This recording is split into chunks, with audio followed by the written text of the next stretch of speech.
चांदनी वाला अंधेरा एक दूर दराज के गांव के बाहर घने और रहस्यमयी जंगल के बीच खड़ी थी एक प्राचीन हवेली, जिसे लोग चांदनी वाला अंधेरा कहकर पुकारते थे। गांव के लोग उसकी बात करना भी पसंद नहीं करते थे। कहते थे कि वहां आधी रात के बाद कोई भी जीवित लौटकर शांति से नहीं रह पाता। रोहन, एक साहसी और जिज्ञासु लेखक, अपनी अगली कहानी के लिए इस हवेली में अकेला रात बिताने आया था। उसने गांव वालों की चेतावनियों को हास्य में उड़ा दिया और पूरी तैयारी के साथ हवेली में दाखिल हो गया। जैसे ही वह अंदर गया, हवेली की ठंडी हवा ने उसके पूरे शरीर को ठंडक से भर दिया। सब कुछ धूल भरा और टूटा हुआ था। फर्श चरमराते थे, दीवारों पर पुरानी तस्वीरें लटकी थीं, जिनके चेहरे लग रहा था जैसे वे उसे घूर रहे हों। रात के आधे बजने को थे कि दूर से धीमे कदमों की आवाज आने लगी। रोहन ने माना कि शायद उसकी कल्पना काम कर रही है, लेकिन जब कदम उसकी ओर आ रहे थे तो वह अनजाने डर के मारे जड़ सा सुसाइड की तरह खाली एक कमरा उसके सामने खुला था, जिसमें एक झूला धीरे धीरे हिल रहा था। कमरे की दीवारों पर लाल रंग की रक्त जैसी लकीरें उभर आईं, जिनके बीच एक संदेश लिखा था, यहां से कोई नहीं निकलता। रोहन ने अपनी टॉर्च थोड़ी ज्यादा रोशनी से चमकाई तो उसने चारों तरफ कई चेहरे देखे, फीकी और भयभीत, जिनकी आंखें खाली और चमकीली थीं। वे धीरे धीरे उसके चारों ओर घूमने लगे। हवा में एक बच्ची की हंसी गूंजने लगी, छोटी, डरावनी और कहीं खोई हुई। वह हंसी उसकी रूह तक कंपा रही थी। रोहन ने जब अपने रिकॉर्डर पर बात की तो उससे उभरती आवाज बोली, तुम इसे छोड़कर नहीं जा सकते। यह अंधेरा तुम्हारा इंतजार कर रहा है। हवेली के अंदर दीवारें जैसे घूमने लगीं, फर्श नीचे धंसने लगा। अंधेरे में परछाइयां इतनी ज्वलंत हो गईं कि रोहन छटपटा उठा। उसने याद किया कि समीप पुस्तकालय में एक पुरानी किताब में लिखा था कि हवेली की यह आत्माएं एक प्राचीन श्राप की वजह से महसूस होती हैं। जो हवेली में फंसी हैं, उनका उद्धार केवल तब संभव है जब कोई उस श्राप को तोड़े। रोहन ने देखा कि उस बच्चे का झूला और वह चारों तरफ के रक्त के निशान एक पुराने तालाब की ओर इशारा कर रहे हैं, जो हवेली से कुछ दूर था। तकलीफ भरे दिल के साथ रोहन उस ठंडी सुबह गया। तालाब की सतह शांत लग रही थी, लेकिन बहुत गहरा रहस्य छुपा था। तालाब के अधूरे किनारे पर उसने वह पुरानी किताब रखी और मंत्र पढ़ना शुरू किया। धीरे धीरे जल की सतह से छायाएं उठने लगीं। गुस्साए हुए चेहरों का हुजूम सामने आने लगा, जिन्हें रिहाई चाहिए थी। मन से स्पष्ट संकल्प के साथ रोहन ने अंतिम मंत्र पढ़ा। एक तेज धमाका हुआ और तालाब का पानी लहराते हुए आसमान की ओर निकल गया।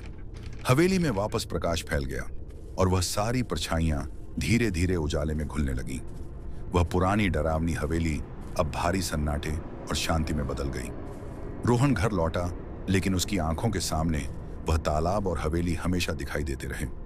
कभी कभी जब चांदनी रात होती तो उसे दूर से कहीं से बच्ची की हल्की सी हंसी सुनाई देती थी।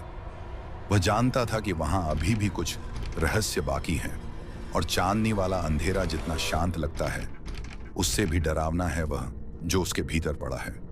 शहर से थोड़ी दूर एक पुराना सुनसान गांव था, चिरणखाल। गांव के बाहर एक घना जंगल था, जिसके बीचों बीच खड़ा था एक जर्जर हवेली जैसी इमारत, जिसे लोग साया हवेली कहते थे। कहा जाता था कि वहां अक्सर अजीब सी आवाजें आती और रात के अंधेरे में एक काला सा साया उस हवेली के आसपास घूमता रहता है। रवि, एक साहसी और जिज्ञासु युवक, अपने दोस्तों के साथ उस साया हवेली में रात बिताने की ठानी। उसे किसी भी अंधविश्वास पर यकीन नहीं था। वह सोचता था कि ये सब गांव वाले अपनी कल्पना का परिणाम है। रात के लगभग 12 बजे रवि और उसके दो दोस्त हवेली के भीतर घुसे। हवेली अंधेरी और ठंडी थी। जालीदार खिड़कियों से ठंडी हवा अंदर आ रही थी और दीवारों पर तरह तरह की पुरानी तस्वीरें टंगी थीं, जो धुंधली हो चुकी थीं। जैसे ही वे आगे बढ़े, हवेली में एक धीमी फुसफुसाहट सुनाई दी। शायद हवा की आवाज है, रवि ने कहा। लेकिन जैसे जैसे वे अंदर बढ़े, फुसफुसाहट गहरी होती गई। अचानक एक कमरे की खिड़की अपने आप जोर से बंद हुई। सब डर गए, लेकिन रवि ने कहा, डरने की कोई बात नहीं, बस कोई हवा का झोंका होगा। थोड़ी देर बाद रवि ने देखा कि हवेली के एक कोने में दीवार से साया अचानक बाहर निकला और तेजी से हवेली के अंदर घूमने लगा। वह साया जवान और लंबा था, जिसके चेहरे पर कुछ दिख नहीं रहा था। रवि ने अकेले उस साए का पीछा किया, जैसे जैसे वह आगे बढ़ा, उसकी सांस कम होने लगी, हाथ कमजोर होने लगे। तुम कौन हो?